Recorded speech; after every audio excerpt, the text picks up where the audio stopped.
আপনি কি রাসূলকে ভালোবাসেন? আপনারা বলবেন হ্যাঁ রাসূলকে ভালোবাসি। আমি বলবো ভাই শুধু রাসূলকে ভালোবাসলে হবে না, আপনি মনে রাখবেন কেউ যখন আমার রাসূলের বিরুদ্ধে কথা বলবেন তখন আপনার নেতা হোক, আপনার নেতা হোক, আপনার বড় ভাই হোক, আপনার বাবা হোক, যেই হোক না কেন আপনাকে প্রতিবাদ করতে হবে।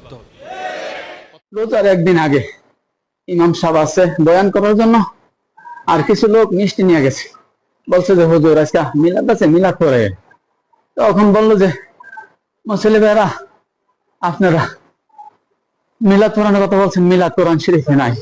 মুসল্লিকে এই কথা উনি বুঝাইতে যায় বলছেন অফিসারের কাছে দরখাস্ত না করে পিয়নের কাছে দরখাস্ত করলে কি দরখাস্ত মঞ্জুর হবে? স্যার আপনাদের কাছে প্রশ্ন, অফিসার কি আর পিয়ন কি? তখন আমার মাথায় ঢুকলো যে আমার দোহার নবীকে সে পিয়ন বলেছে।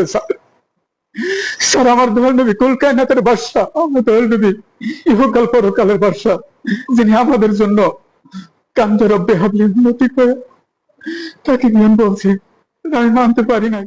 এমন অনেক শায়েখ আছেন যারা রাসূলের শানে গুস্তাখি করতে করতে আমার রাসূলকে রাখাল পর্যন্ত বলেছে। কথা বলেন ঠিক না বেঠিক? আরে ভাই আপনি রাসূলের আশিক দাবি করে আপনি তাকে সমর্থন করলেন কিভাবে বলেন? সে যখন রাসূলকে রাখাল বলেছে আপনি তাকে সমর্থন না, তার সঙ্গে যাদের সম্পর্ক আছে তাদেরকেও ত্যাগ করতে হবে।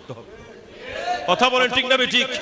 শহীদ মিল্লাত আল্লামা ফারুকী বলতে লাগলেন যে আমি কোন একজন মুচি সাধারণ মুচির অন্তরের মধ্যে আমি যদি দেখি তার মধ্যে রাসূলের প্রেম আছে, আমি তাকে আমার মাথার তাজ মনে করি।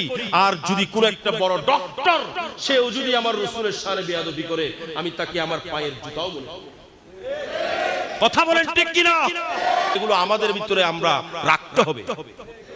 তারপর আমরা হোসাইনি মুসলমান।